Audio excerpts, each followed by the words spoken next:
Banyaknya event musik di Kota Makassar membawa berkah tersendiri bagi pelaku usaha kecil menengah. Setiap berpartisipasi dalam event tersebut, pelaku UMKM mengaku memperoleh keuntungan berlipat dari produk yang mereka jual. Makin longgarnya pergelaran event musik di Makassar disambut antusias bagi para pecinta musik.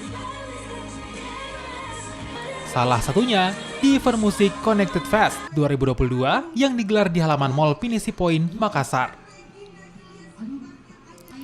Tak hanya menghibur masyarakat, event musik juga membawa berkah bagi pelaku UMKM yang terlibat dengan menawarkan produk di event tersebut.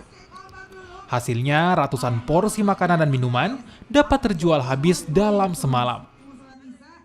Ya, untuk membangun sedikit semangat UMKM yang kemarin sempat terpuruk ya akibat COVID-19.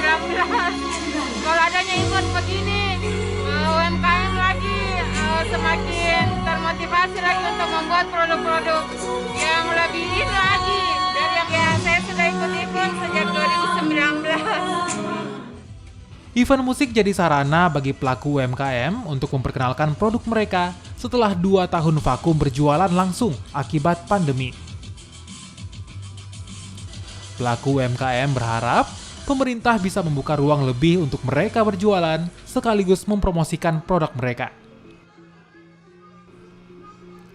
Nila Rustam, Kompas TV, Makassar, Sulawesi Selatan.